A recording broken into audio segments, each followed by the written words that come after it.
Paul Sykes came into the world on a Thursday, May 23, 1946, in a quiet corner of Wakefield, West Riding of Yorkshire. His parents, Walter and Betty, raised him in the Lupset Council estate, where life was loud, rough, and real. Nothing was sugar-coated, and you learned early that fists could talk louder than words. At just 7 years old, Paul found boxing. He wasn't dreaming of titles, he just liked the sound of gloves hitting leather and the way it shut everything else out. He joined a Robin Hood and Thorpe Amateur Boxing Club, where he threw his first punches and felt like someone. But even as a kid, he was drawn to trouble. He started drinking before most boys his age had even tasted beer, and that love for chaos followed him wherever he went. At 16, he got the chance to fight in Germany. Big opportunity. But the night before, he drank himself into a mess and had to be carried out of a bar. When the fight came, he was already beaten. By 17, he had his first run-in with the law. Not just a warning or a slap on the wrist, he landed behind bars. For Paul, prison became his second home.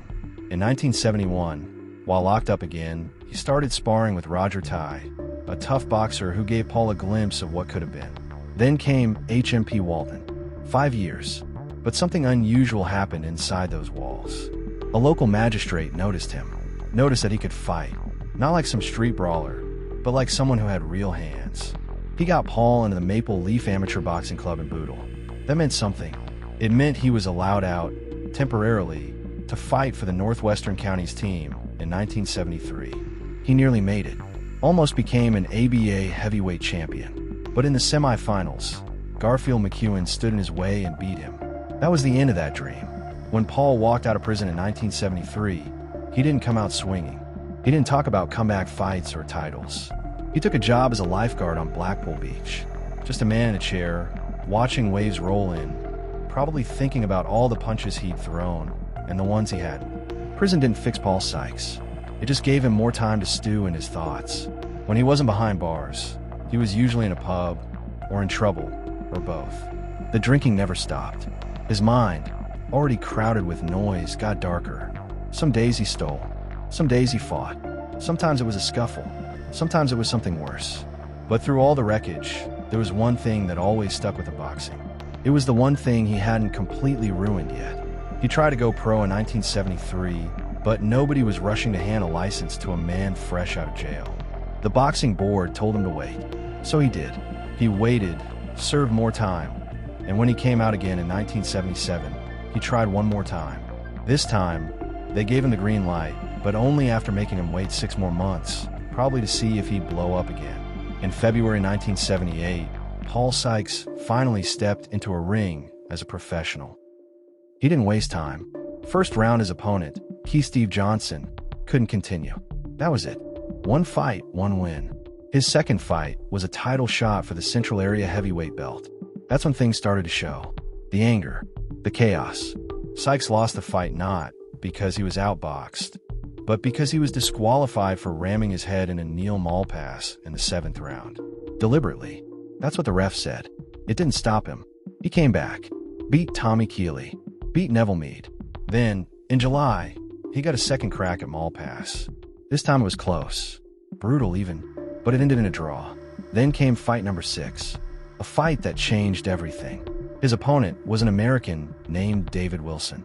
Big guy, tough, but Paul hit him like he wanted to erase him. He knocked Wilson out cold, but Paul didn't stop. Wilson was hanging half dead over the ropes, and Paul kept swinging. It took the referee everything he had to pull him away. Wilson went down hard, blood in the brain, machines keeping him alive. A whole month in the hospital before he even came back to life. Paul Sykes had won that fight, but it didn't feel like a win. By 1979, Paul Sykes wasn't just fighting men in pubs anymore. He was going after titles. Real ones. That June, he got a shot at the big stage Wembley. British and Commonwealth heavyweight titles on the line. His opponent? John L. Gardner. Younger, sharper, more polished. 30 pro fights under his belt. Sykes had only done 8. Didn't matter. He wanted in. To get ready, Paul flew out to Michigan. Spent 3 weeks sparring with Leon Spinks, the man who'd shocked the world by beating Muhammad Ali. That should have been enough. But boxing's not about should've. It's about now. When fight night came, Sykes walked in like he belonged there. But it didn't take long for things to fall apart. Gardner came fast, hit hard, and didn't stop. Paul was swamped, arms heavy, head spinning. The ref had to jump in before it got too ugly. It was over. After the fight, Gardner shrugged and called Sykes an old man. Paul was only 7 years older, but in the ring, it looked like more. Still, no one had ever challenged for the British heavyweight title with fewer fights than him. That record still stands. It wasn't all lost, though. After his release in '78, Sykes was suddenly showing up everywhere. There he was in photos with Don King, grinning next to Larry Holmes. He went back to the U.S., sparred again with Spinks. Back home, he was a bodyguard for Alex Steen, and he crossed paths with a young, hungry fighter named David Bomber Pierce. They sparred at Waterloo Boxing Gym. It wasn't light stuff, it was war. Years later, Sykes said Pierce was the toughest man he ever stood across from, and that's saying something coming from Paul Sykes. But they didn't stay enemies. They became friends. Real friends. Sykes got close with the Pierce brothers and always spoke highly of them. His manager, Tommy Miller, had seen fighters come and go, but he never forgot Sykes. Said he had something rare. That if the world had gone a little different, Sykes could have gone all the way. But he always had something hanging over him. Trouble, regret, and that buzzing storm in his head that never seemed to stop. Paul once said, "Boxing has been my salvation. It's the only sport which could have rescued me from my background." And maybe that was true, but even boxing has limits. His career came to a hard stop in March 1980. Lagos, Nigeria. He faced Nigerian heavyweight Ngazika Ekwelum. First round. One punch too many. Sykes hit the canvas and didn't get up in time, that was it. His last fight. There was talk. Big talk. Paul Sykes versus Lenny McLean. Two of the hardest men in Britain. The kind of fight that didn't need posters or interviews, just a date, a ring, and some poor soul to clean up the mess afterward. They booked it for November 20th, 1979, at London's Rainbow Theatre. The streets were buzzing. Everyone wanted to see it. This was more than boxing. It was two bulldozers heading straight for each other. But then, like a lot of things in Sykes' life, it blew up before it began. A week before the fight, Paul walked into a club in Wakefield. He wasn't there for quiet. He got drunk, properly drunk, and got into it with 4 doormen. 4-on-1. Most people wouldn't walk out of that. Sykes didn't just walk out, he dropped 3 of them. But number 4 got lucky. Cut him right above the eye. 8 stitches. The kind of cut that closes doors before fists ever do. The fight with McLean was off. Just like that. The chaos didn't slow down. In 1981, Sykes was locked up again. This time for something that sounded like it came from a crime film. He'd taken out a contract on a union man for Blackpool. 5 years in prison. Another chapter behind bars. But even in prison, Paul wasn't just sitting around. He found something else to throw himself into weights. Heavy ones. He broke records behind those walls. Deep knee bends with 500 pounds. Set the British amateur squat record while locked up. To the guards, he was a problem. To the other inmates, he was a legend. A walking wall of muscle who could snap a man in half or quote Shakespeare in the same breath. Outside the ring, outside the gym, the world never really made sense for Paul Sykes. But inside, whether it was boxing gloves or bars on the window, he always found a way to make his presence known. By the time the 1990s rolled around, Paul Sykes had spent most of his life inside. Not just a few years here. They're 21 out of 26. That's not a sentence. That's a life. And not in one prison either. They move him around like a hot potato, 18 different prisons. Each one thinking maybe they could handle him. None of them really could. Sykes wasn't your average prisoner. He was a storm in a cell. Fists flew. Guards went down. Cops too. You could find stories about him all over the North Leeds, Liverpool, Blackpool, Hull, Rotherham. Ask the locals. Ask the police. The name Paul Sykes came with a look, a quiet nod, and sometimes a nervous laugh. Even Charles Bronson, the most feared name in any British jail, wrote about him. Called him Sykesy. Said he met him in Liverpool back in the early 70s and couldn't believe how fit he was. Not just strong, fight ready. Bronson said people didn't like Sykes. Maybe they feared him. But Bronson? He respected him. Said he was a real fighting man. Then he told a story that sounded like something out of a mad film. Said Sykes killed the prison cat. Skinned it. Made himself a Davy Crockett-style hat. Whether it's true or not, it stuck.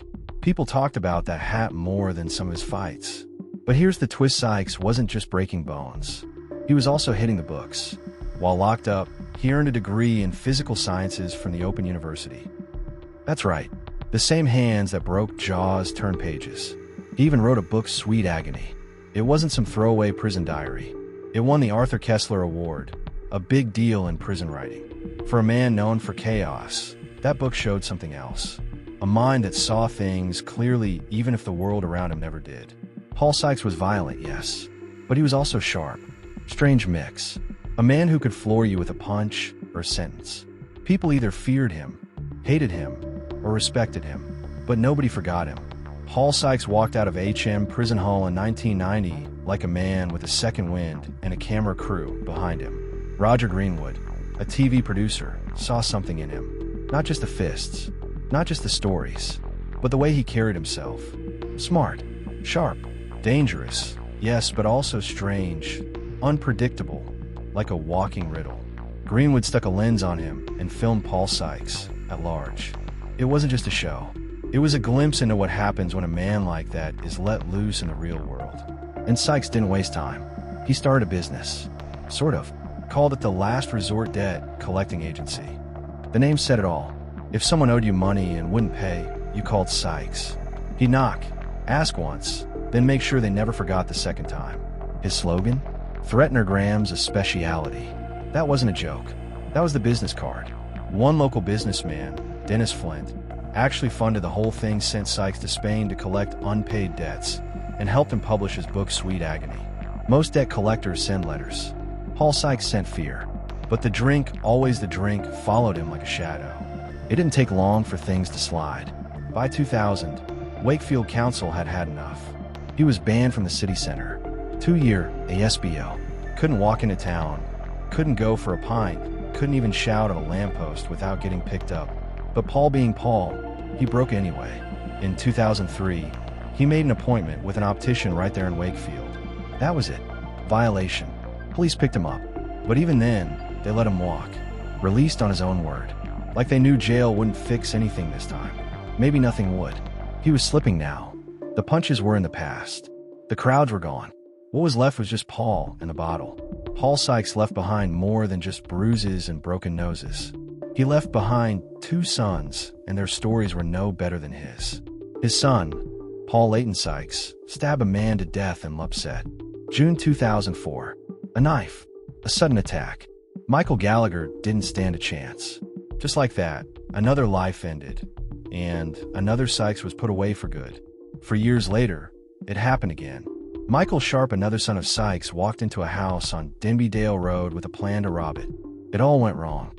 The man inside, David Ward, was a former cop, but that didn't save him. Sharp murdered him, and in 2008, he got 27 years minimum. Life, really. Just like his brother. It was as if the chaos passed down through blood.